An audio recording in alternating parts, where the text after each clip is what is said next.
शरीर की सुंदरता हो सकता है कि थोड़े दिन में ढल जाए। शरीर की सुंदरता हो सकता है कि थोड़े दिन में समाप्त हो जाए, पर संस्कारों की जो सुंदरता होती है, संस्कारों की जो सुंदरता है, वो संस्कारों की सुंदरता कभी अंतिम क्षण तक भी समाप्त नहीं होती। प्रेशर बढ़ा और प्रेशर नहीं आ रहा है सभी जगह। शरीर की सुंदरता हो सकता है कि एक समय ऐसा आए कि वो शरीर की सुंदरता सब धरी की धरी रह जाए, पर शिव महापुराण की कथा कहती है संस्कारों की जो सुंदरता है, वो संस्कारों की सुंदरता कभी समाप्त नहीं, वो सुंदरता हमेशा रहती है, वो सुंदरता कभी समाप्त नहीं, कभी।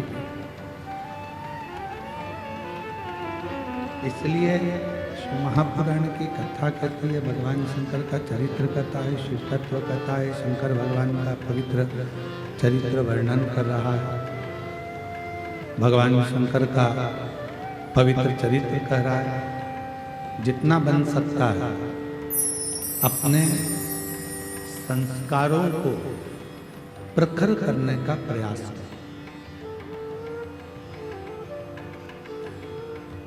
यह शिव महापुराण की जो शुरुआत हुई, शिव महापुराण का जो प्रारंभ हुआ, वो 16 संस्कार से हुआ।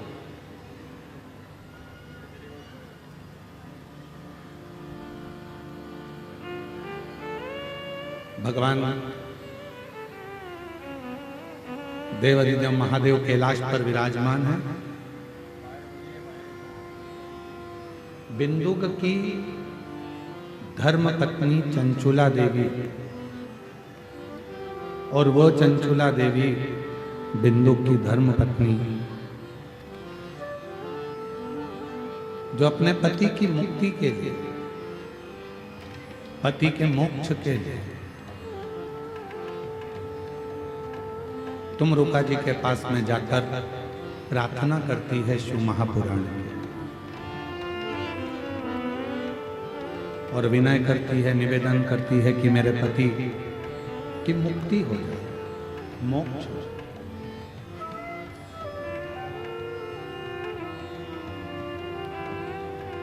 पर तुमरुका जी ने कहा कि कथा तो मैं कह दूंगा, मना नहीं है, पर इसका कोई यजमान तो बने। यदि इसका कोई यजमान बन गया, इसका कोई यजमान पद ग्रहण कर लिया, तो मुझे कथा कहने में दिक्कत ही नहीं।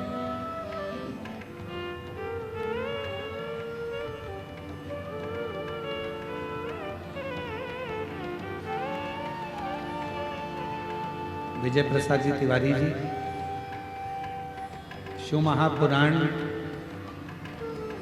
जवाब लेने के लिए आए थे कि हमारे बस्तर क्षेत्र में, दंतेवाड़ा क्षेत्र में शिव महापुराण की कथा होना चाहिए। हमारा क्षेत्र वनवासी और आदिवासियों का क्षेत्र है। तब आपने एक बात कही थी,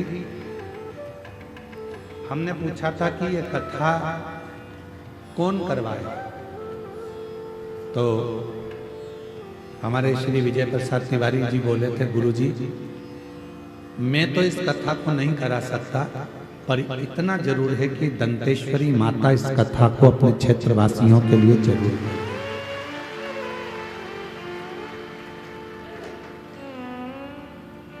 आज विजय प्रसाद तिवारी जी आपके शब्द मेरे को उस समय के स्मरण में,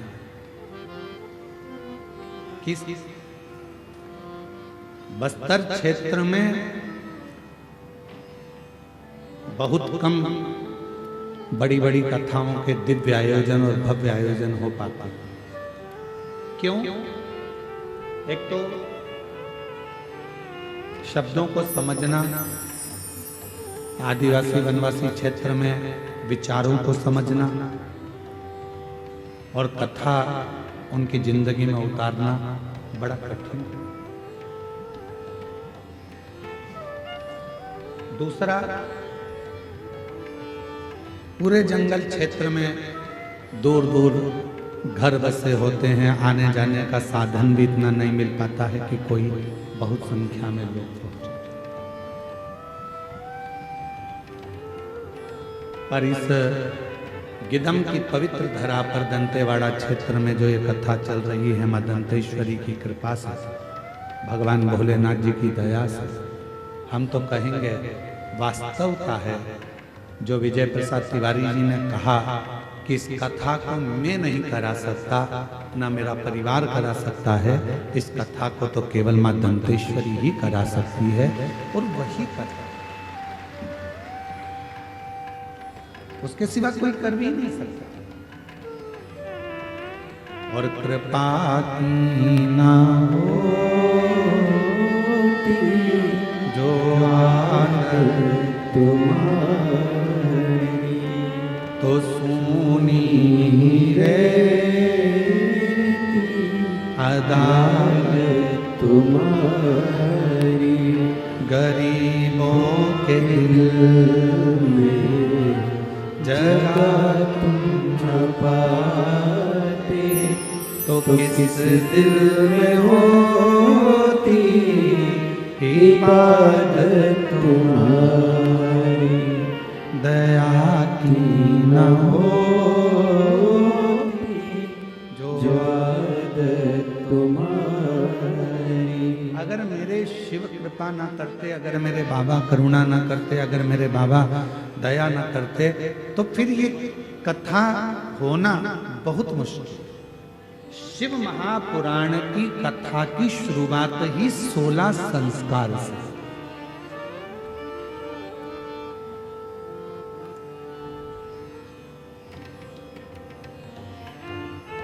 चंचला देवी कह रही है कि मेरे पति के लिए कथा सुनना, यजमान कौन बनेगा? शंकर पार्वती जी से जाकर निवेदन करा, विनती करी। शिव पार्वती यजमान बनने को तैयार हो गए। 16 दिन तक पार्वती जी भी तैयार हुई हैं और 16 दिन तक भगवान शंकर भी श्रृंगार करा। पार्वती जी ने 16 दिन तक जो श्रृंगार करा वो 16 श्रृंगार हुए हैं और भगवान शंकर ने जो 16 दिन तक श्रृंगार करा वो 16 संस्कार हुए हैं। ये कथा की शुरुआत संस्कार है।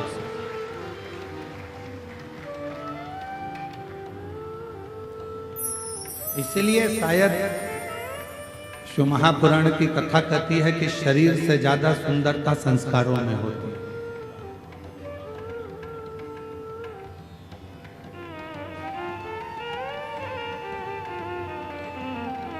बहुत ऊपर चढ़ना है, बहुत उन्नति की सीढ़ी पर चढ़ना है आपको। एकदम अकड़ कर चढ़ोगे कि झुककर चढ़ोगे? जम के बोलो जरा। अगर पहाड़ के ऊपर चढ़ना है, अकड़ कर चढ़ोगे तो पीछे की पीछे लुढ़क जाओगे, गिर जाओगे। इसलिए ऊंचाइयों पर चढ़ने के लिए थोड़ा झुकना पड़ता है। उसी तरह उन्नति की सीढ़ी पर चढ़ने के लिए जगत में झुककर चलना पड़ता है, तब ऊपर बढ़ सकते। आप बहुत ऊपर जाना चाहते हो, बहुत उन्नति की सीढ़ी पर चढ़ना चाहते हो, बहुत आगे बढ़ना चाहते हो, बहुत तरक्की करना चाहते हो, तो आपको थोड़ा झुककर चलना पड़ेगा। थोड़ा झुककर चलो, नम्रता के साथ चलो, अपने शुद्ध विचारों के साथ चलो, शुद्ध भाव के साथ चलो। और जब आप नम्रता के साथ में, शुद्ध विचारों के साथ में, शुद्ध भावों के साथ में जब चलोगे तो जीवन एक आनंद की ओर बढ़ता चलेगा। हम क्या कर रहे हैं? अकड़ कर चलना चाहते हैं।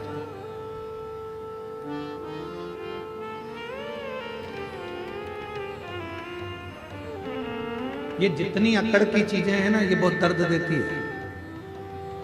ये पांव ज्यादा अकड़ते हैं तो दर्द देते हैं, हाथ अकड़ते हैं तो दर्द देते हैं, ये पीठ अकड़ती है तो दर्द देती है, पंजा अकड़ता है तो दर्द देता है। ये जितनी अकड़ की चीजें, ये दांत ज्यादा अकड़ते हैं, खा जाऊं खा जाऊं खा जाऊं, तो ये भी तकलीफ देते हैं। संसार में जितनी अकड़ की चीजें हैं, ये सब तकलीफ देने वाली हैं। और जिसने अपनी जिंदगी में नम्रता धारण कर ली, वो कभी तकलीफ नहीं देती। जैसे हमारी जिह्वा नम्रता रखती है, नम्र भाव रखती है, इसलिए वो कष्ट नहीं देती है, वो कष्ट का नहीं देती, उसमें नम्रता है, नम्रता का भाव है उसके अंदर, वो नम्रता के अंतर्गत रहती है, उसके अंदर नम्रता है, नम्र रहो। शरीर की सुंदरता इतनी श्रेष्ठ नहीं है जितनी संस्कारों की सुंदरता, संस्कारों की जितनी सुंदरता। आप में से कितनी माताएं बैठी हैं और कितने मेरे जीजा जी बैठे हैं, कितनी मेरी बेटियां, कितने मेरे बेटा और कितनी मेरी माताएं, कितने मेरे बुजुर्ग बैठे हैं। आपके घर के बच्चे सुबह उठकर आपको प्रणाम करते हैं, कितनी माताएं बैठी हैं, जरा हाथ तो उठाओ जरा, जिनके बच्चे सुबह उठकर प्रणाम करते हो। मम्मा प्रणाम, धोक लगाई, प्रणाम किया, नमन किया, उठते से ही हर हर महादेव बोला, जय श्री राम बोला, जय श्री कृष्णा बोला, जय मां दंतेश्वरी बोला, श्री शिवाय नमस्तुभ्यम बोला, कुछ भी बोला। पर सुबह से उठकर अपने माँ बाप को जो प्रणाम करते हैं, कितनी माएं बैठी हैं जिनके बच्चे रोज प्रणाम करते हैं, जरा हाथ उठाओ तो जरा, बहुत कम है, बहुत कम। रखो हाथ नीचे। आज से नियम बनाओ, अपने बच्चों को थोड़ा झुकाना चालू करो। जो बांस, जो बांबू गीला होता है, नम होता,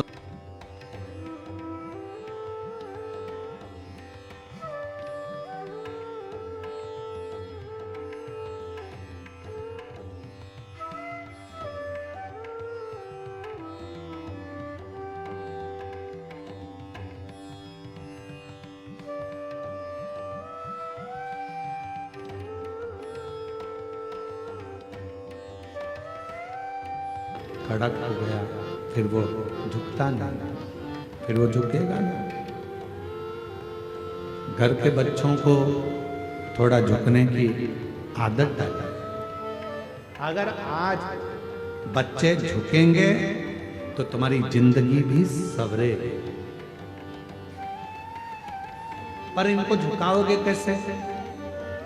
डायरेक्ट तुम बोल दोगे कि चलो झुको तो झुक जाएंगे क्या? अरे बोलो तो जम के। तुमने बोल दिया 1-2 दिन झुक जाएंगे, 2-4 दिन झुक जाएंगे, पर बाकी के दिन थोड़ी ना झुकेंगे। शंभू,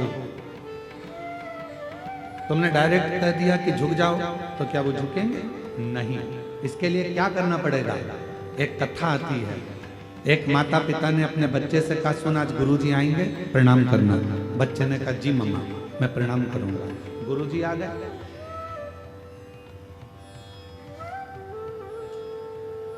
पिताजी ने कहा चलो गुरुजी को प्रणाम करो। बच्चे ने कहा नहीं करना। क्यों? तू तो कह रहा था कि मैं गुरुजी को प्रणाम करूंगा, फिर क्यों नहीं करना? मेरे को नहीं करना। पिताजी ने समझाया, बेटा अपने गुरुजी हैं, प्रणाम कर। नहीं कर रहा। पिताजी ने 2 थप्पड़ दिए रखकर, अपने गुरुजी और प्रणाम नहीं कर रहा, नहीं कर रहा। थोड़ी देर बाद माँ ने समझाया, बेटा अपना गुरुजी हैं, प्रणाम करो। नहीं करा। जब नहीं करा, माँ ने भी 2-4 थप्पड़ दे दिए रखे। माँ ने भी 2-4 थप्पड़ दिए, फिर भी प्रणाम नहीं करा। चलो बेटा प्रणाम करो, नहीं करा, फिर माँ ने मारा। इतने में गुरुजी देख रहे थे कि माँ भी उसको मार रही है, पिता भी उसको मार रहे हैं। तब गुरुजी ने कहा, क्यों मार रहे हो?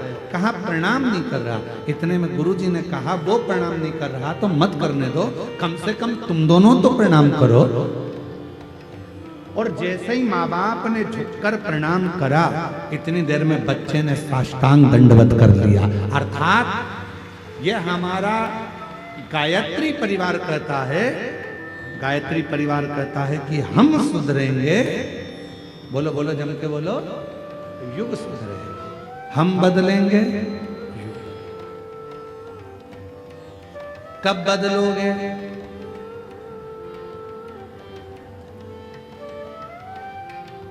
अरे बोलो तो जम के, कब से? पक्का? क्या करोगे? पहले तुम्हारे घर के बड़ों के आगे झुकना प्रारंभ करो, तो तुम्हारी औलादें तुम्हारे आगे झुकना प्रारंभ करेंगी।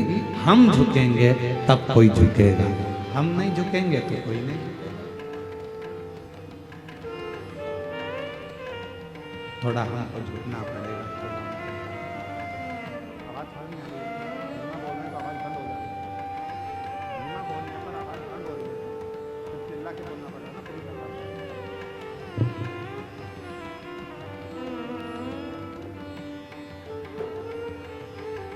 जब हम झुकेंगे तो आने वाली पीढ़ी झुकेगी, और हम नहीं झुकेंगे तो वो झुकने वाली नहीं। इसलिए शरीर और संस्कार दोनों ही बड़े प्रबल हैं। शरीर की सुंदरता से ज्यादा जरूरी है संस्कारों की सुंदरता।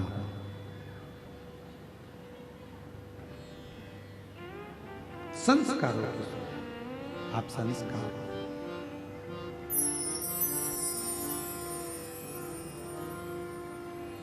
और महादेव नमन चरणों में स्वीकार कीजिए, सबका किया है मेरा उद्धार कीजिए, उद्धार कीजिए। है त्रिपुंडधारी, हे त्रिशूलधारी, हे त्रिपुंडधारी, हे त्रिशूलधारी। चरणों में तेरे बाबा जी पावन है चारों धाम। चरणों में तेरे बाबा जी पावन है चारों धाम। तेरी देव करते वंदना, पूजे है सीताराम। तेरी देव करते वंदना, पूजे है सीताराम। हो जाए पूरी कामना, हो जाए पूरी कामना। उपकार कीजिए, सबका किया है मेरा भी उद्धार कीजिए, उद्धार कीजिए। हे त्रिपुंडधारी, हे त्रिशूलधारी। अपने घर के बच्चों को संस्कार दो। शरीर की सुंदरता से ज्यादा जरूरी है संस्कारों की सुंदरता।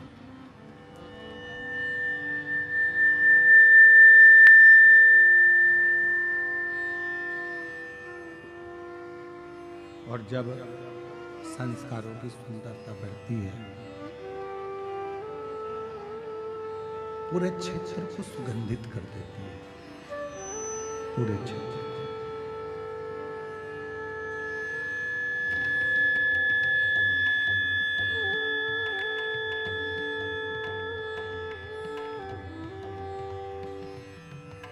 संस्कारों की सुंदरता केवल घर तक सीमित नहीं रहती। संस्कारों की सुंदरता पूरे क्षेत्र को, समाज को, अपने रिश्ते को, अपने नातों को, अपने कुटुंब को, सबको श्रेष्ठ बना देती है, सबको श्रेष्ठ। देखिएगा जरा महापुराण का एक कितना सुंदर व्याख्यान है। सूर्यदेव के पुत्र हैं श्री शनि महाराज, और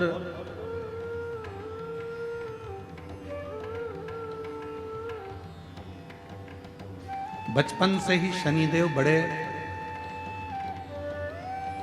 क्रोधी रहे, बहुत क्रोध उनके अंदर रहा, बहुत। कुछ भी देखते थे गुस्सा कर देते थे, कुछ भी बोल देते थे। अब धीरे धीरे धीरे धीरे शनिदेव महाराज का स्वरूप बढ़ता चलेगा। कभी माता को अपशब्द कह देते, कभी पिता को अपशब्द कह देते, कभी भाई को अपशब्द कह देते, कभी बहन को अपशब्द कह देते। किसी न किसी रूप में वो एक दूसरे को कुछ ना कुछ बोल देते। इतनी उद्दंडता बाबा शनि महाराज जी कर देते थे, माता पिता से ऐसा ऐसा कह देते थे कि माता पिता के हृदय में भी कछोटपन उत्पन्न हो जाता था।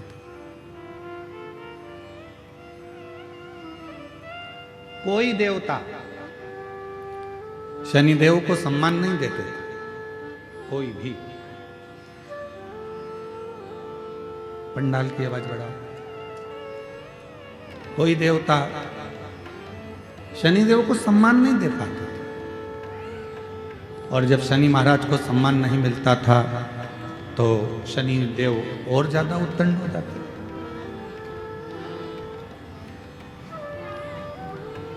अब केवल शनि महाराज की कथा मत सुनो, अपने घर के बच्चों को भी देखो।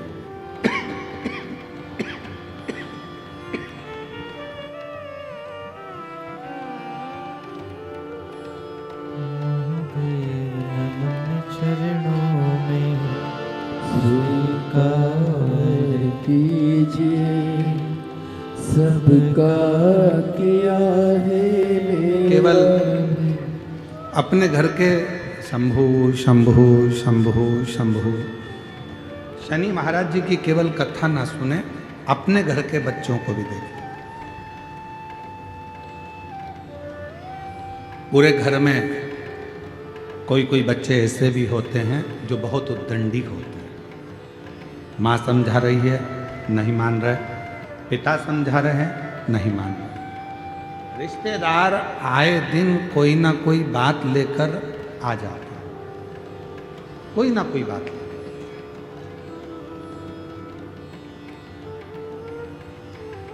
कोई ना कोई खबर लेकर रिश्तेदार आ जाते हैं। अब उस बच्चे पे एक समय ऐसा आता है ना माँ ध्यान देती है, ना पिता ध्यान देते हैं, ना कोई रिश्तेदार ध्यान देता है। सबको मालूम है कि ये उद्दंडी है, उस पर लोग ध्यान देना बंद कर देते हैं। पर शिव महापुराण की कथा कहती है जो बच्चे ज्यादा उद्दंडी होते चले जाते हैं, नहीं सुन रहे, नहीं मान रहे, तो निवेदन है उनको हाथ से छोड़ो मत, उन पर ध्यान देना छोड़ो मत, बल्कि उन पर ज्यादा ध्यान दो। और होता है, हमने कई स्कूलों में देखा है, जो अच्छे पढ़ने वाले बच्चे होते हैं, अच्छे पढ़ने वाले बच्चे होते हैं, बहुत विद्वान बच्चे होते हैं, तो उनको सबसे आगे वाली रो में रखते हैं। बोलो बोलो, सही है कि गलत है? आप देखिए बड़े बड़े स्कूलों में, प्राइवेट स्कूलों में, अन्य स्कूलों में, जो बच्चे पढ़ने में सबसे ज़्यादा होशियार हैं उनको सबसे आगे की लाइन में रखा जाता है। फिर उससे जो पढ़ने में थोड़े कमज़ोर हैं उनको पीछे की लाइन में रखते हैं। फिर उससे भी ज़्यादा जो पढ़ने में कमज़ोर है उसको तीसरी लाइन में रखते हैं। फिर उससे भी ज़्यादा जो कमज़ोर हैं उसको लास्ट आखिरी की लाइन में रखते हैं। बोलो जम के, सही है कि गलत है? पर होना क्या चाहिए? जो पढ़ने में होशियार है, पहले से उसमें बुद्धि अच्छी है, तो उसको तुम्हारे ध्यान केंद्रित करने की जरूरत ही नहीं है। इसको करो पीछे, और जो पढ़ने में होशियार नहीं है, जो जानता नहीं है, जो पढ़ना जानता नहीं है, उसको रखो आगे। तो टीचर हो तुम, बार बार टोकोगे, समझाओगे, देखोगे, ध्यान दोगे, तो जो नहीं पढ़ने वाला भी है वो भी एक दिन पढ़कर अव्वल निकल सकता है, आगे बढ़ सकता है। पर टीचरों ने करा क्या? एक उल्टी रीति अपनाई। जो पढ़ने में होशियार है ए नंबर में, जो पढ़ने में कम होशियार है वो बी नंबर में, जो पढ़ने में और कम होशियार है वो सी नंबर में, और जो पढ़ने में एकदम गड़बड़ है वो डी नंबर में। सबसे आखिरी में उसको बिठाया जो पढ़ने में होशियार है ही नहीं। पर जरूरत क्या थी? उस बच्चे को पढ़ाना है तुम्हें। टीचर का मतलब क्या हुआ? शिक्षक का मतलब क्या हुआ? आप एक अच्छे शिक्षक हैं और अच्छे टीचर हैं, और आपका स्कूल इतना अव्वल में चल रहा है, तो वहां जरूरत किसको है? जो पढ़ने में होशियार कम है उनको होशियार बनाने की, जो पढ़ने में कमजोर हैं उनको मजबूत बनाने की, जो पढ़ने में एकदम डल हैं उनको प्रखर बनाने की। पर प्रत्येक जितने भी स्कूल हैं प्राइवेट, जितने भी स्कूल हैं, सारे स्कूलों में एक नियम आ गया, अच्छे पढ़ने वाले बच्चों को आगे रखो और जो बिल्कुल पढ़ने में डल हो उनको पीछे रखो। नियम होना चाहिए जो बिल्कुल डल हैं उसको आगे रखो, जिससे पीछे से पढ़ने वाले बच्चे भी उसको प्रेशर देंगे, इधर से तुम प्रेशर दोगे, तो दोनों के बीच में वो बच्चा पढ़कर एक ना एक दिन कलेक्टर, एसपी, आईजी, डीआईजी और कमिश्नर बनकर बैठ सकता है। पर हमारे स्कूलों में दूसरा क्रम कर दिया, पढ़ने वाला सबसे आगे। वो तो पहले से ही पढ़ने में होशियार है, तो उसको तो तुम्हें कुछ बताने की जरूरत ही नहीं पड़ेगी। शिक्षक को, टीचर को मेहनत किसके साथ करना पड़ती है? जो एकदम डल है, पढ़ने में कमजोर है, उसके लिए जरूरत।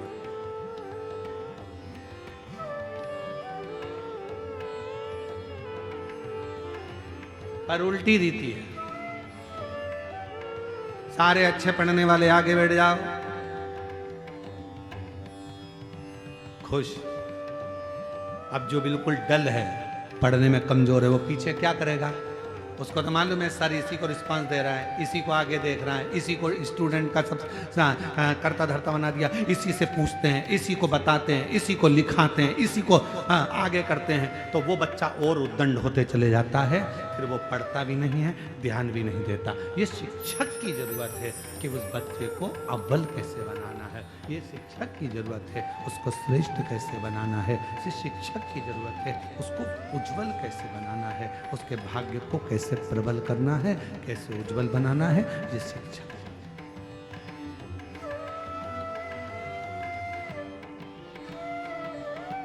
ये उसके ऊपर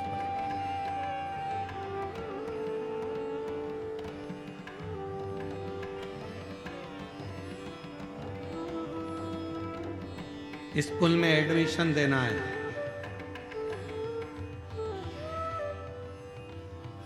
क्या आता है तुम्हारे बच्चे को? क्या आता है तुम्हारे बच्चे को? माँ बोलना आता है, पिता बोलना आता है, नमन करना आता है, प्रणाम करना आता है, संस्कारों में ढला हुआ है। इसको और कुछ सिखाया है? स्कूल में लेकर आए हैं, आप इसको जो सिखाएंगे मेरा बच्चा वो सीखेगा और एक न एक दिन उच्च अधिकारी बनकर विराजमान जरूर होगा, ये निश्चित है। आप मेहनत तो करो। आप और हम मेहनत नहीं कर पा रहे। आज का जमाना इतना विचित्र है कि हर व्यक्ति को सब कुछ रेडी चाहिए, एकदम बनाओ, सब रेडी। शादी में भी लोग कब जाते हैं? एक दूसरे को फोन लगाकर पूछ लेते हैं, एक दूसरे को फोन लगाकर पूछते हैं क्यों? रिसेप्शन चालू हो गया क्या? पार्टी चालू हो गई क्या?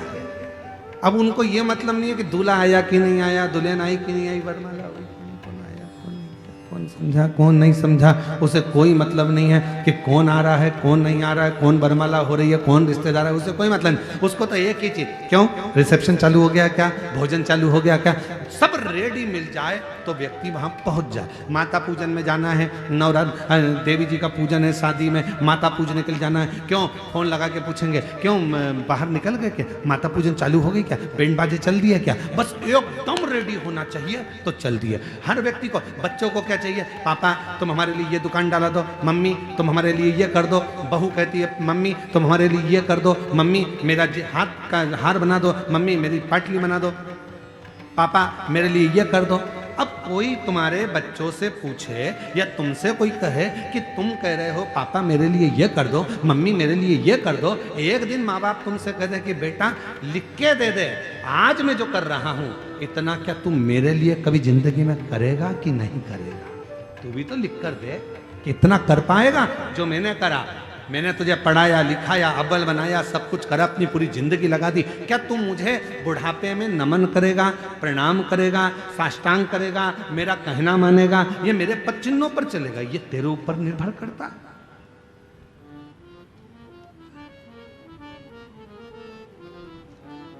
और हम वंचित हैं, वंचित।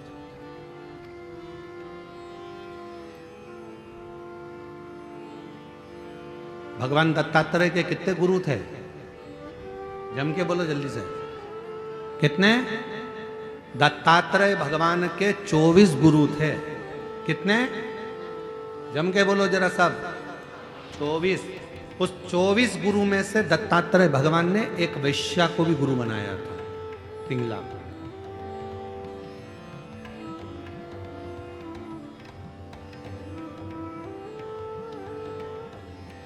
दत्तात्रेय भगवान के 24 गुरु में से एक गुरु दत्तात्रेय भगवान पिंगला वैश्या को भी बनाते। पूछा दत्तात्रेय भगवान से कि ये आपने पिंगला को गुरु क्यों बना लिया? आपके 24 गुरु में से पिंगला को गुरु आपने बनाया? हाँ, क्यों?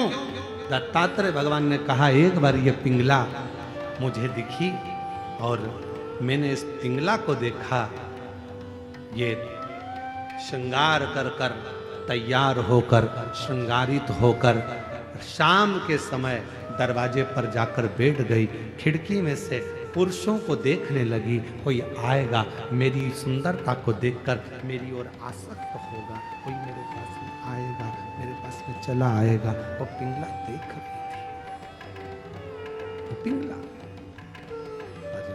कोई आया नहीं, कोई देखा नहीं।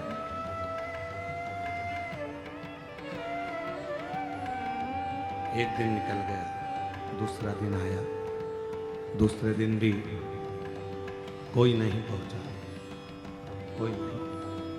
तीसरे दिन भी कोई नहीं पहुंचा। आखिरी में पिंगला को गुस्सा आ गया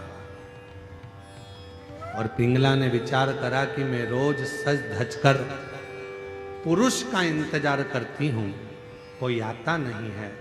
अगर इतनी सज धज कर यदि उस परमात्मा का इंतजार करती तो एक दिन मेरा भगवान देवाधिदेव महादेव जरूर आ जाता। इंतजार करती तो वो शिव, उसका यदि इंतजार किया होता तो वो जरूर पहुंच जाता।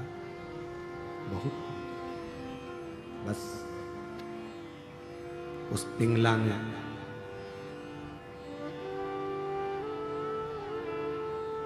वेश्यालय को छोड़ दिया, बैठ गई एक नदी के तट पर और देव अधिदेव महादेव की आराधना में डूब गई, साधना में। अब वो पुरुष को अपनी ओर नहीं खींच रही, अब वो पुरुष को अपनी ओर लेकर नहीं आ रही, अब वो परमात्मा को अपनी ओर लेकर आ रही। तो दत्तात्रेय भगवान ने 24 गुरु में से एक गुरु पिंगला वैश्या को बनाकर यह उपदेश दिया है, ये ज्ञान दिया है, ये बताया है कि आप जो कुछ भी श्रृंगारित हो, आप जो कुछ भी करो, घर में अगर भोजन भी बना रहे हो तो अपने पति के लिए, अपने बच्चों के लिए बना रहे हो तो ये सोचकर बनाए कि मैं अपने पत्नी, अपने पति या अपने बच्चों के लिए नहीं,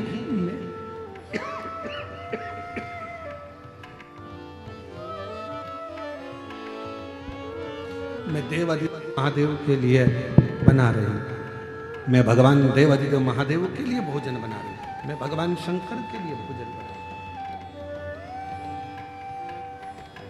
भगवान शिव के लिए भोजन बना रहे हो।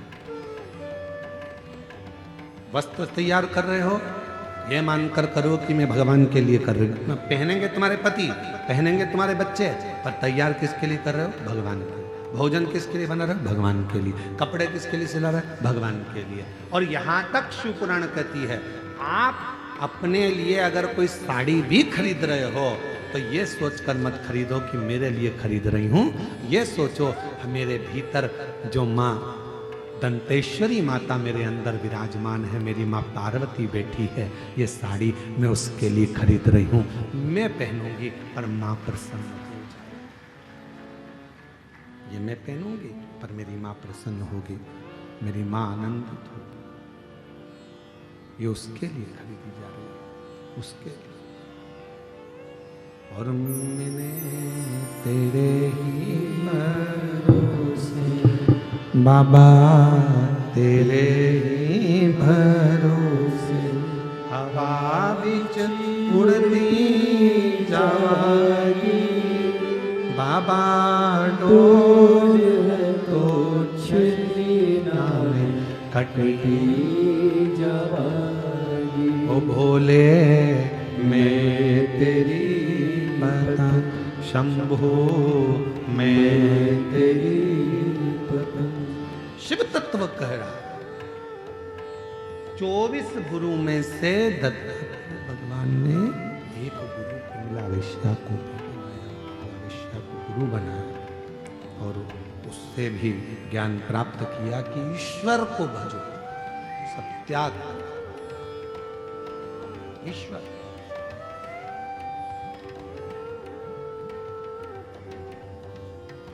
जरा उत्तर दीजिएगा आप लोग सभी।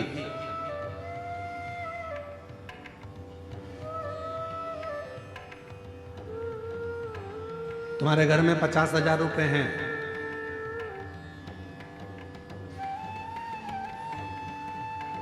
कोई बीमार पड़ गया घर के अंदर, हॉस्पिटल लेकर चले गए, इलाज चालू हो गया, दवाइयां भी आने लगी, गोलियां भी आने लगी, हॉस्पिटल का खर्चा भी निकलने लगा, सब कुछ। अब डॉक्टर ने तुमसे कह दिया कि इसकी अंतिम सांसें चल रही है और इसके पास में अब समय नहीं है, और तुम डॉक्टर से कहो कि गुरु डॉक्टर साहब मेरे से 1 लाख रुपए ले, मेरे से 2 लाख रुपए ले, मेरे से 5 लाख रुपए ले, मेरे से 4 लाख रुपए ले, इसको ठीक कर दीजिए, इसको थोड़ा सही कर दीजिए, ऐसी कृपा कर दीजिए कि ये बिल्कुल ठीक हो जाए, ऐसा कुछ कर दो, मेरे से पैसे ले लो और इसको ठीक कर दो। भगवान भोलेनाथ कृपा करो, इसको ठीक कर दो। मेरे से 2 लाख रुपए ले लो, 5 लाख रुपए ले लो, परंतु इसको ठीक कर दो। अब उस जगह पर पैसा काम नहीं आएगा, उस जगह पर तुम्हारा धन काम नहीं आएगा। डॉक्टर कहेगा मेरा काम मैं कर रहा हूं, दवाइयां भी दे रहा हूं, इंजेक्शन भी लगा रहा हूं, बोतल भी चढ़ा रहा हूं, सारी तैयारी कर रहा हूं, पर ये पैसा अब यहां काम नहीं आ रहा। अब तो यहां क्या काम आएगा? तो शास्त्र कहता है धन कमाना सरल है, पैसा कमाना सरल है, किसी के यहां जाकर मेहनत करोगे 200-500 रुपए दे देगा, कोई दुकान पर काम करोगे 200-500 रुपए दे देगा, हमाली करोगे 200-500 रुपए मिल जाएगा। शिव महापुराण की कथा कहती है पैसा कमाना सरल है, पर पुण्य कमाना दुनिया का सबसे कठिन काम है। सबसे कठिन काम है पुण्य को कमाना। क्यों? अंतिम समय में, प्राण छूटने के समय में, हॉस्पिटल में, सब हॉस्पिटल के बाहर होंगे, बेटा बाहर, बहू बाहर, रिश्तेदार बाहर, नातेदार बाहर, भाई बाहर, बहन बाहर, बेटी बाहर, दामाद बाहर, बेटा बहू सब बाहर। हॉस्पिटल के अंदर जब मशीनें लगाई जाएगी, अकेले पलंग पर आईसीयू में पड़े होगे, वेंटिलेटर पर पड़े होगे, उस समय पर तुमने कितना पैसा कमाया वो वहां काम नहीं आएगा। उस समय पर अंतिम बिंदु में काम आएगा कि तुमने अपनी जिंदगी में पुण्य कितना कमाया। वो पुण्य तेरे सामने आकर खड़ा हो जाएगा और वो पुण्य तुझे श्वास देना प्रारंभ। पुण्य पैसा कमाना कठिन नहीं है मेरी बहनों, मेरे जीजाओं, मेरी जीजियों। पैसा कमाना सरल है। यहाँ छत्तीसगढ़ का हमको नहीं मालूम, हमारे मध्य प्रदेश का मालूम है हमको। मध्य प्रदेश में हमारे यहाँ जो गरीबी रेखा के अंतर्गत आते हैं उनको गेहूं फ्री मिलता है, कम शुल्क में शक्कर मिलती है, कम शुल्क में निःशुल्क, कम पैसे में, थोड़े बहुत पैसे में उनको गेहूं मिलता है, उनको शक्कर मिलती है, उनको तेल मिलता है। यहाँ मिलता है? अरे बोलो तो जम के, आवाज नहीं आई, और जम के बोलो। मिलता है। झोला लेके तुम सीधे दुकान पर पहुंच गई, जहां पर मिलता है वहां पहुंच गई, वो दे देगा क्या तुमको? जम के तो बोलो, नहीं देगा। क्या कहेगा? डायरी ला। वो कौन सा एक डायरी होती, पीली पीली है, परमिट, आधार कार्ड, राशन कार्ड। हाँ, परंतु राशन कार्ड भी पीला और लाल ऐसा कुछ चलता है कि वो उसी पे दवाई की व्यवस्था होती है, उसी पे फ्री में इसकी व्यवस्था होती है, ऐसे ही ना कुछ। तो वो कार्ड लेकर जाओगे तो तुमको फ्री में चावल मिल जाएगा, धान मिल जाएगी, फ्री में शक्कर मिल जाएगी, फ्री में तुमको तेल मिल जाएगा। वो कार्ड तुम्हारे पास में होना चाहिए। और अगर कार्ड नहीं है, कार्ड है तो हॉस्पिटल में भी तुमको पूरी व्यवस्था मिल जाएगी। कार्ड है तो इतने लाख तक की तुम्हारी बीमारी का खर्चा सरकार उठाएगी। क्यों? कार्ड है तो तुम्हारी बीमारी का खर्चा भी सरकार उठाती है। कार्ड है तो तुम्हें खाने को भी देती है, कार्ड है तुम्हें पीने को भी देती है, कार्ड है शक्कर भी देती है, कार्ड है तो तेल भी देती है, कार्ड है तो पानी फ्री, कार्ड है लाइट फ्री। उसी तरह जैसे तुम्हारे पास कार्ड है तो सारी व्यवस्था सरकार करती है, उसी तरह तुम्हारे मुख में श्री शिवाय नमस्तुभ्यम है तो पूरी व्यवस्था महादेव करते हैं। पूरी व्यवस्था महादेव करते हैं। हमारे पास कार्ड है, व्यवस्था मिल जाए, कार्ड है, व्यवस्था मिल जाए। जो समझदार हैं, जिनके घर में मोटरसाइकिल भी है, 4 व्हीलर है, तो भी उनने कार्ड बनवा रखा है। बोलो तो नहीं जीजिए, सही है कि गलत है? और जिसके यहाँ पर झोपड़ा है, कुछ खाने का भी नहीं है, वो आज तक फाइल लेके घूम रही है, सर मेरा कार्ड बना दो, सर मेरा कार्ड बना दो, सर मेरा कार्ड बना दो, सर मेरा कार्ड बना दो। उसके घर में कुछ नहीं है और वो कार्ड के लिए घूम रही है। और जिसके पास सब कुछ है, गाड़ियां हैं, बंगला है, दौलत है, धन है, और उसके घर के 4 कार्ड बने, इलाज फ्री, खाना फ्री, ये फ्री, वो फ्री, वो फ्री। वो तड़प रही है कार्ड के। उसी तरह धन कमाना सरल है, पैसा कमाना सरल है, पैसे को एकत्रित करना बहुत सरल है, पर पुण्य कमाना बहुत कठिन है। पुण्य कैसे? और पुण्य मतलब कार्ड। पुण्य कैसे कमाओगे? कार्ड कैसे बनाओगे? कार्ड बनाने के लिए याद रखना, आज के समय में अगर कार्ड बनवाना है तो तुम्हारी पहचान अच्छी होना चाहिए। पहचान है तो सील ठप्पे लग के कार्ड तैयार हो जाएगा। उसी तरह परमात्मा को अगर पाना है तो कुछ, अगर बहुत बीमारी भी आ गई है और उससे अगर निपटना है, पैसा काम नहीं आएगा, पहचान काम आएगी। और पहचान शिव से बना लो तो वो पुण्य प्रबल कर देगा और सारे दुखों से दूर कर देगा, दुखों से।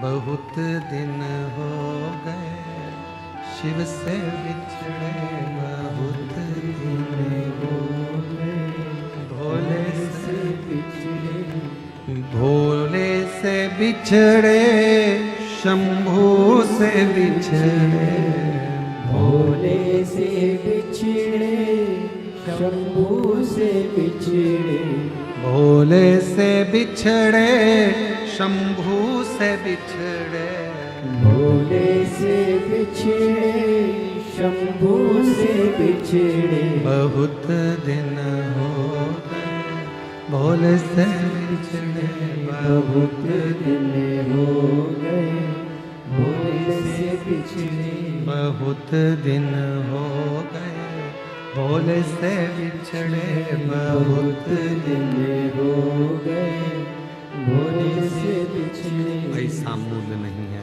पैसा कमाना सरल है पर पुण्य कमाना बहुत कठिन है, बहुत कठिन है।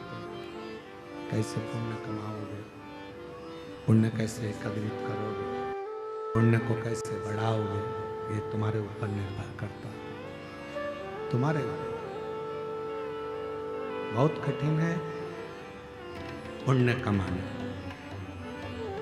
पुण्य एकत्रित करना।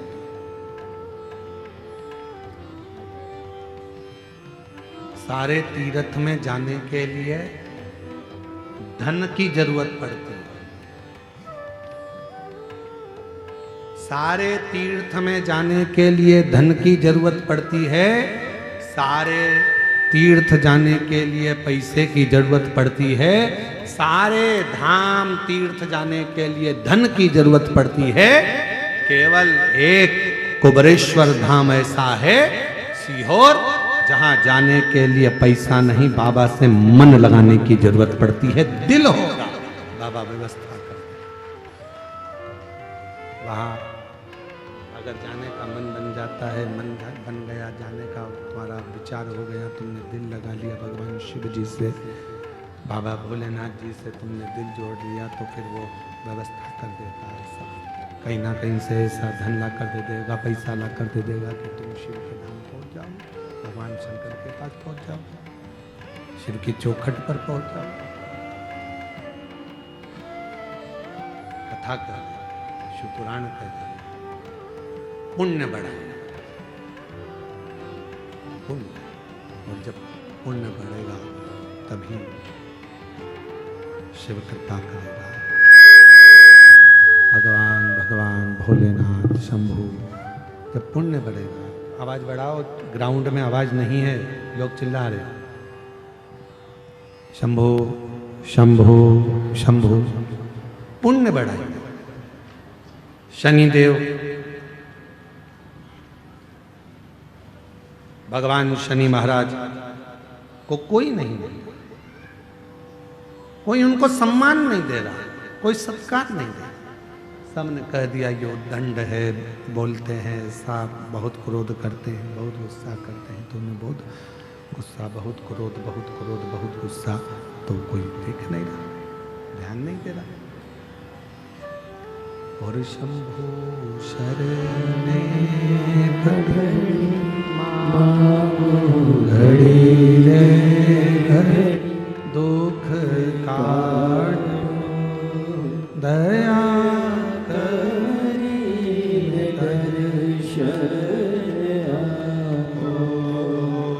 शंभू शरणे पड़ी घड़ी रे घड़ी, दुख काटो दया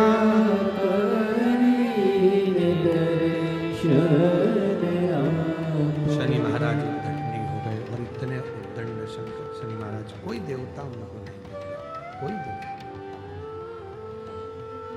तो क्या शनि महाराज को कोई पूछे ना, कोई कुछ बोले ना, इतनी उद्दंडता समझ नहीं आए। कोई नहीं पूछा, कोई नहीं बोलता, पर शनि महाराज जब दंड दिया गया, कोई पूछ नहीं रहा, कोई बोल नहीं रहा।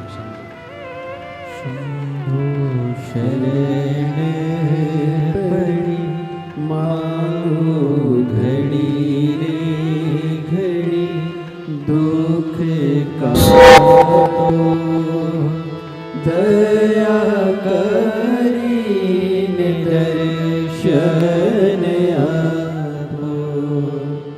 शंभु शरण पड़ी मांगो घड़ी रे घड़ी दुख काटो दया करी दर्शन आपो। शनि महाराज ने उद्दंडता करी, इतनी उद्दंडता करी, कोई देवता उनको पूछा।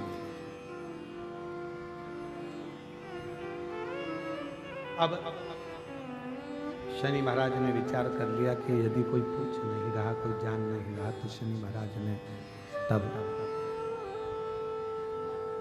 सूर्य नारायण भगवान के कहने पर, भगवान सूर्य नारायण के बोलने पर शंकर भगवान की आराधना और साधना करना प्रारंभ किया, शिव किया।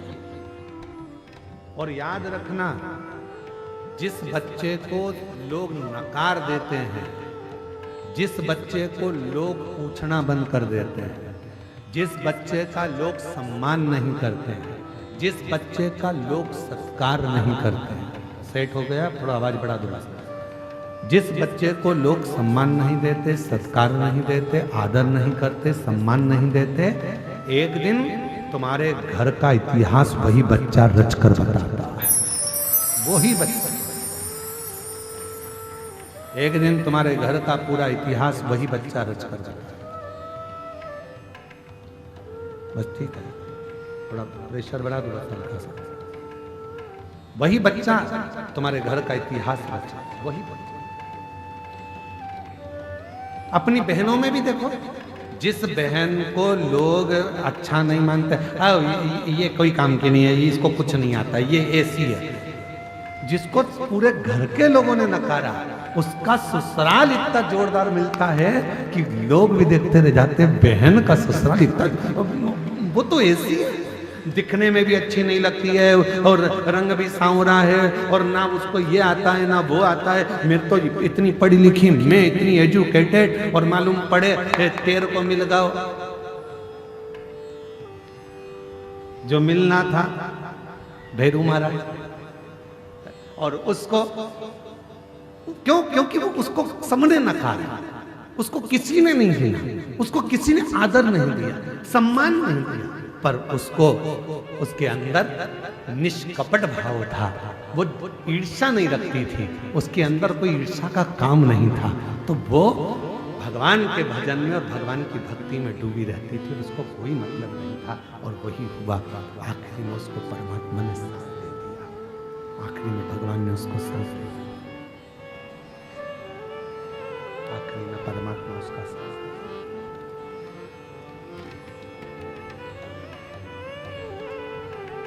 जिसको दुनिया नकार देती है, जिसको दुनिया स्वीकार नहीं करती, फिर एक दिन वही कुछ अच्छा कर दिखा, कुछ अच्छा। शनि महाराज के पिताजी ने, सूर्य भगवान ने कह दिया, शनि तुम एक काम करो कि तुम्हें कोई नहीं पूछता तो तुम भगवान शिव की आराधना करो, और मेरी बेटियों, बेटाओं, मेरी जीजियों, मेरे जीजाओं, मेरे भाई, मेरे माता पिता, बुजुर्गों के चरणों को नमन कर कर कहता हूँ, जब पूरे घर के लोग आपको नकार दें, मेरे बुजुर्ग माँ बाप से भी निवेदन है, तुम्हारे घर के बच्चे, तुम्हारी बहुएं भी अगर तुमको ना पूछें, उनसे भिड़ने की, लड़ने की जरूरत नहीं है। आप एक काम करो, चुपचाप रहकर शंकर जी का श्री शिवाय नमस्तुभ्यं भजना प्रारंभ करो। एक दिन मेरा भोला बाबा ऐसा समय लाएगा कि जो तुमको नकार रहे हैं, एक दिन तुम्हारे चरणों में बैठकर तुमसे ज्ञान प्राप्त करें। आप उसको भजो, आप उसका स्मरण करो, आप उसकी भक्ति करो। बोल बम का नारा है, प्रेशर बढ़ाओ, प्रेशर, बस बाकी साउंड सिस्टम ठीक है, प्रेशर बढ़ा दो, बाहर का भी और अंदर का। बाकी के आप उस पर बस छोड़ दो, उस परमात्मा पर सर्वस्व पर छोड़ दो, वो समान। बहुत दिन हो गए भोले से बिछड़े, बहुत दिन हो गए भोले से बिछड़े, भोले से बिछड़े शंभू से बिछड़े, भोले से बिछड़े, शंभू से बिछड़े बहुत दिन दिन हो गए। भोले से बिछड़े बहुत दिन हो गए। भोले से बिछड़े मेरे भोले बाबा को सांप ही भावे। मेरे भोले बाबा को सांप निभावे। मेरे भोले बाबा को सांप ही भावे। मेरे भोले बाबा को सांप निभावे। बहुत दिन हो गए सांप को देखे। बहुत दिन हो गए सांप को देखे। बहुत दिन हो गए भोले से बिछड़े। बहुत दिन हो गए भोले से बिछड़े। बस उससे प्रार्थना करना प्रारंभ कर दो, फिर वो स्वीकार कर, फिर वो स्वीकार। और मेरे बच्चों, जो जितने छोटे छोटे बच्चे बैठे हुए हैं, जितनी मेरी बेटियां छोटी बैठी हुई हैं, तुमको घर के लोग नकार दें ये किसी काम की नहीं, इसको थोड़ा सा भी काम बताओ तो करती नहीं है, इसको कुछ भी बोलो करता नहीं है, सब नकार रहे हैं, सब अपशब्द कह रहे हैं। तुम टेंशन मत लेना, बाबा के आश्रित होकर उसकी भक्ति करना। बाल्य अवस्था से शनि महाराज ने शंकर भगवान की अविरल भक्ति करना प्रारंभ किया। शिव की भक्ति के बिना शनि महाराज एक पल नहीं रहे। 12 ज्योतिर्लिंग में एक ज्योतिर्लिंग काशी का विश्वनाथ मेरे शनि महाराज ने स्थापित करा है। इतनी अविरल भक्ति शनि महाराज की शिव के प्रति, इतनी अविरल भक्ति।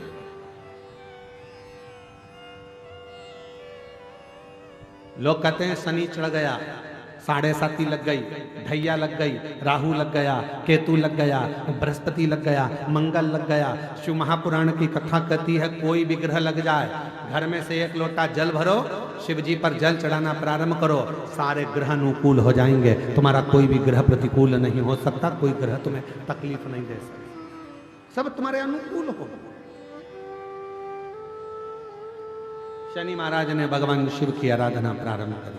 अब शंकर की आराधना से क्या मिलता है, तो अब शनि महाराज की जिंदगी कैसे पलट रही है जरा देखिए। शिव जी की जैसे जैसे आराधना करना प्रारंभ करी, उसी समय पर राजा चित्ररथ ने देखा शनि महाराज को, तो शनि महाराज को देखकर राजा चित्ररथ ने अपनी बेटी का विवाह शनि महाराज के साथ कर दिया, अपनी बेटी। और महाराज जैसे ही राजा चित्ररथ ने धामनी का विवाह शनि महाराज के साथ किया, धामनी विवाह कर आ गई। शिव की कृपा किसको कहते हैं, शंकर भगवान की करुणा किसको कहते हैं। शिव महापुराण की कथा कहती है कई लोगों में नए नए तरह के लोग भ्रम उत्पन्न कर देते हैं। हमने देखा है कई कई गांवों में ऐसा भ्रम उत्पन्न कर देते हैं, कुंवारी लड़की शंकर जी के सामने मत जाना, कुंवारा लड़का शिव जी को जल चढ़ाने मत बैठना, कुंवारी लड़की शिवलिंग पर ये मत चढ़ाना, कुंवारा लड़का शंकर जी पे ये मत चढ़ाना। शिव महापुराण की कथा कहती है कुबेर जी महाराज कुंवारे थे, जिन्होंने आराधना करी तो कुबेर का सिंहासन मिल गया। ध्यान रखना, लंकापति रावण जब मंदोदरी से शादी नहीं करे, कुंवारे थे, शिव की आराधना करी तो सोने की लंका मिल गई।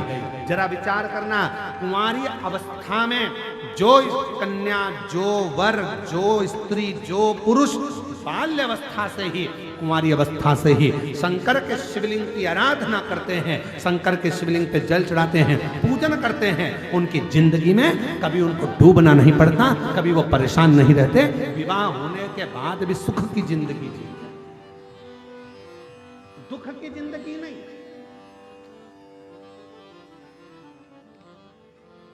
अरे बचपन में पोलियो की दवाई पी लो तो जवानी और बड़ा अधेड़ी और बुढ़ापा अच्छा निकलता है। और पोलियो वाले भी रोज चिल्ला चिल्ला कर कहते हैं, बोलो बोलते कि नहीं बोलते, जन्म लिए बच्चे से लेकर 5 वर्ष तक के बच्चे को पोलियो की दवाई निःशुल्क पिलाई जाएगी।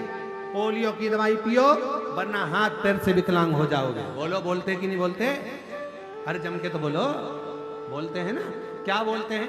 जन्म लिए बच्चे से लेकर 5 वर्ष तक के बच्चे को पोलियो की दवाई निःशुल्क पिलाई जाएगी, नहीं पियोगे तो हाथ पैर के विकलांग हो जाओगे। उसी तरह शिव महापुराण भी कहती है, जिसका जन्म नहीं हुआ, जो गर्भ में पड़ा है, गर्भ में जो बैठा है, उससे लेकर जो मर रहा है उस तक के व्यक्ति को शिव पुराण की कथा सुनाई जाएगी।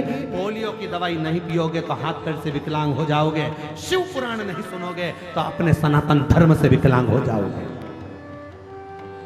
सनातन धर्म तक नहीं पहुंच पाओगे, उसको समझ नहीं पाओगे, अपने संस्कारों को नहीं जान पाओगे, अपने सनातन भाव को नहीं समझ पाओगे, और अन्यथा एक दिन टूट कर गिर जाओगे, कहीं अन्य धर्मों में पहुंच जाओगे।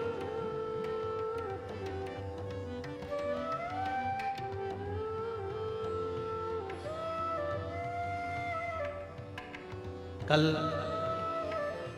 हमारे तिवारी जी किसी को मिलाने के लिए लेकर आए थे शाम के समय, तो उनमें से एक व्यक्ति ने प्रश्न किया, दंतेवाड़ा है, प्रश्न भी जरा जोरदार। तो उन्होंने प्रश्न किया, क्यों मिश्रा जी आपसे बात करना। हमने कहा बोलिए क्या बात है। कहा महाराज जी पूछना ये है, जब इतने सारे शिवालय हैं, देवालय हैं, मंदिर हैं, पूजन के स्थल हैं, तो फिर शिव पुराण की जरूरत क्या है। हमने कहा बहुत जोरदार बोले, बहुत जोरदार। जब इतने सारे मंदिर हैं, इतने सारे शिवालय, इतने सारे देवालय, गांव गांव में मंदिर बने, तो फिर शिव पुराण की जरूरत क्या है। हमने कहा शिव पुराण की जरूरत इसलिए है क्योंकि जैसे जैसे कलयुग बढ़ते जा रहा है, वैसे वैसे लोग मंदिर का रास्ता भूलकर होटल का रास्ता पकड़ते जा रहे हैं और दारू की दुकान का रास्ता पकड़ते जा रहे हैं। इनका रास्ता बदलना है, दारू की दुकान से, ठेके की दुकान से इनको बदलकर शिव के मंदिर तक पहुंचाना है। होटल में से इनका दिल हटाकर शंकर के मंदिर तक लगाना है।